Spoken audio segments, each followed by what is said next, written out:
All right. We've got one more domain and range to find here, and this is an exponential function. Now, again, exponentials are frequently misunderstood and kind of feel a little unknown at this point in our math life, but hopefully through our course we'll make them feel more familiar and known. But the domain is, again, what are you allowed to plug in? And that's another way of saying what exponents are you allowed to raise any number to? And you are allowed to raise a number to any exponent you want. The domain is negative infinity to infinity. Now then the question becomes, what is your range? And let me think about this, because that's a negative exponent. Negative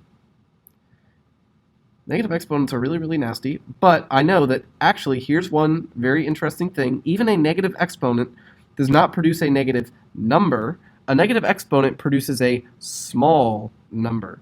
So whether this exponent is negative or positive, if it's a negative exponent, this is going to be very small, but still positive. If my exponent becomes positive, like if I plug in negative 5, now I have 3 to the 15th, and that's super large.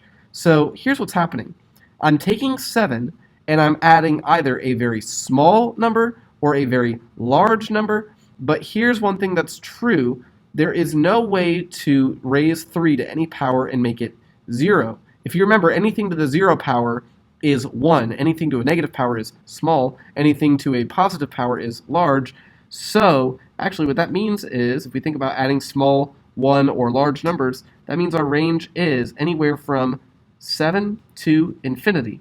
Now notice I use parentheses on the range because, again, I never add 0 to 7. I add a small amount to 7. I will never just get 7. I'll get 7 plus something very small. I'll get 7 plus 1, or I'll get 7 plus some giant power of 3. But that's the idea behind my range there.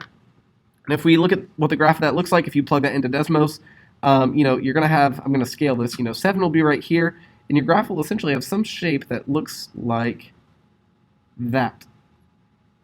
All right?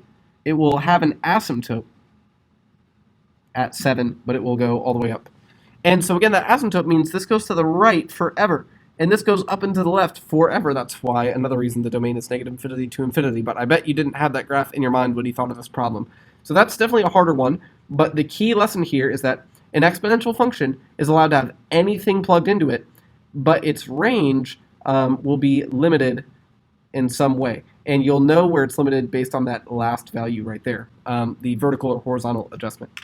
Okay, moving on. Even, odd, or neither. So this is just a vague topic just to, again, explore and open your mind to different facets of math you may not have seen before. Sorry about that. Got caught off by an announcement. So let's define what an even and odd function is. An even function is a function where the function is equal to what you get if you substitute negative x in for all values. So that's a very weird looking piece of information there. But again, what it's saying is if you plug in negative x, it's the same as just plugging in positive x. Now an odd function says if I plug in negative x, I'm actually going to get the negative version of the original function. So substituting negative x in all the places x was found is actually just the same as distributing a negative outside of the whole function. Okay, so definitely a very odd, pun intended, I guess, property. But let's see what happens here. Let's substitute negative x and see if I get either the same thing or the negative version of this whole polynomial. All right, so let me simplify that now. So f of negative x, that's what I just did, equals that. And when I cube a negative, it will stay negative, and x cubed is still just x cubed, so I get negative 4x cubed. So it looks like I'm on the path of being odd, because when I plugged in a negative, the negative distributed out front. When I plugged in the negative, same thing, the negative's going to distribute out front, very exciting. And then I have that negative 7. So at first glance, you might say, ooh, look, this is an odd function because now there's a negative out front, now there's a negative out front.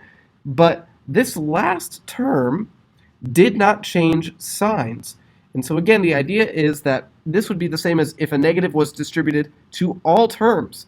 So if this was truly an odd function, then that negative 7 should have turned positive, but it didn't. So what does that mean? That means this is neither. There's not a perfect negation. All right, so now let's take a look at this one. If I substitute negative x, let's see what I get.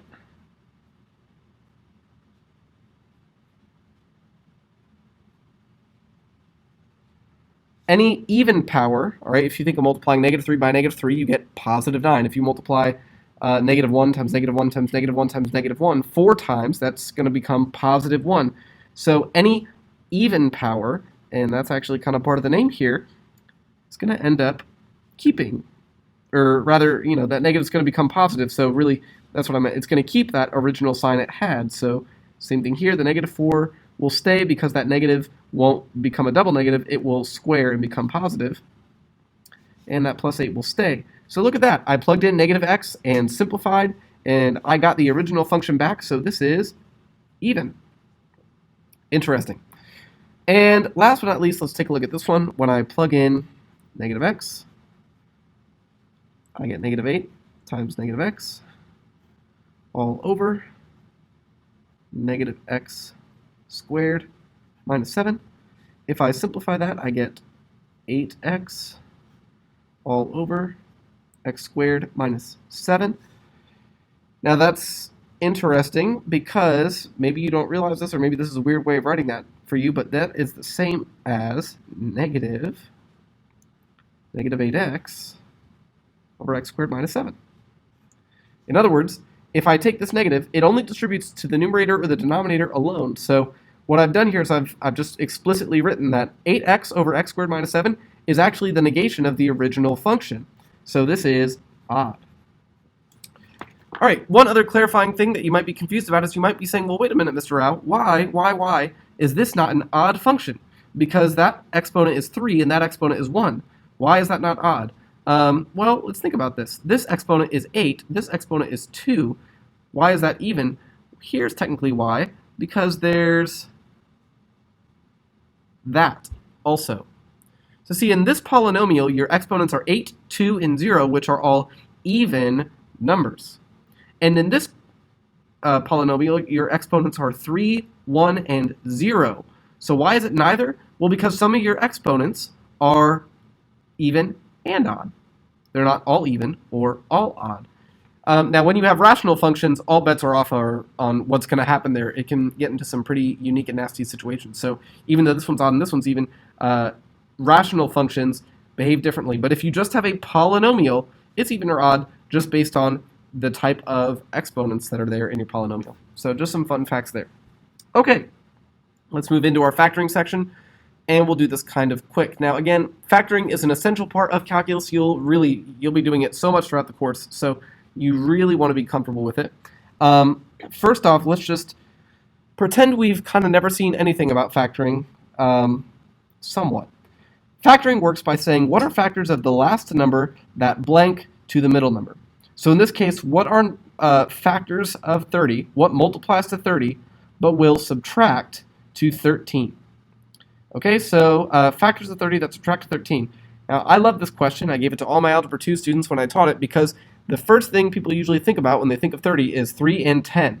And they think, ooh, 3 and 10, that makes 13. But whoa. 3 and 10 will multiply to 30, but 3 and 10 will not subtract to 13. They'll subtract to 7. So if you're not quite comfortable with factoring, one thing to do is just write down all the factors and do it in a specific order. So 1 and 30. 2, will it go in? Yes, it will. 15, and that's actually our answer, but let's keep going. 3 and 10. 4 won't go in. 5 and 6. Those are all my numbers that will multiply to 30, but only these two will subtract to 15, so those are the ones I use in my factors. So I'm going to have x with a 15 and x with a 2. The question is, which one gets which sign? Well, these 15s and 2s need to subtract to be positive 13. So also, here's what subtraction means. Subtraction means one is positive and one is negative. So that means the 15 has to be positive and the 2 has to be negative. All right. So again, it's the factors of 30 that difference to 13 or subtract to 13. One way you might want to say difference is because difference have different signs. Okay, Moving on, factoring this one. This time there's an x out front, and everything is a multiple of 2. So your first step should actually be factoring out 2x. You'll be left with x squared minus 2x minus 63. Once again, what are the factors of 63? That difference to 2, so I'm going to have different signs again. And let's see here. Those factors are going to be 7 and 9. Those are the numbers that multiply to 63. So they need a positive and a negative, difference, subtraction, different signs, and they need to become negative 2. So the 9 needs to be negative and the 7 needs to be positive. One quick fact is that the larger number in your factors is always going to have that sign of the middle number. So it's the larger number gets the sign in the middle, but it's also good to kind of think about where that comes from.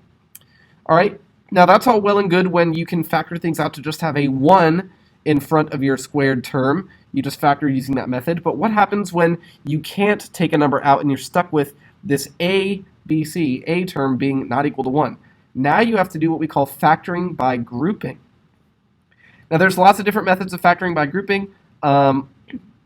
My personal favorite at this point in your life should just be guessing and checking.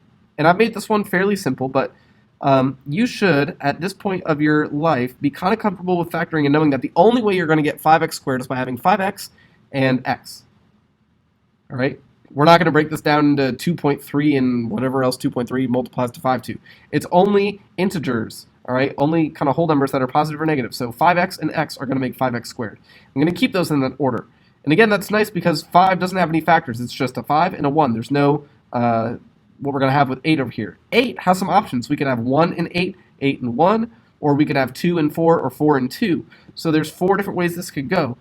Now the idea is you're going to place those and multiply the outer and the inner, kind of doing reverse foiling in your head or like refoiling in your head, and seeing if you can make numbers that will make 18 by subtracting. So I'm just going to, blindly, I know this isn't right because I already thought about it in my head, put 8 and 1. I'm going to get 40 and 1. Can I make 18 by subtracting 40 and 1? No, I can't. So that's the wrong order.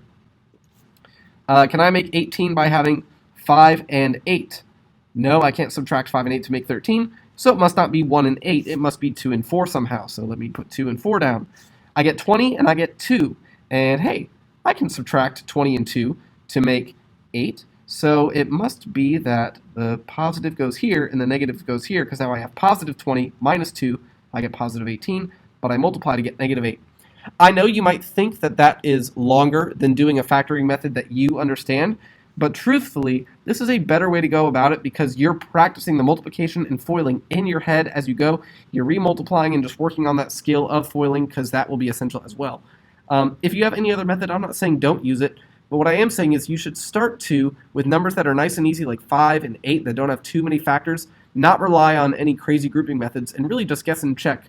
Depending on how fast you are multiplying, you probably could have already figured out that 1 and 8 weren't going to work before you even put them down.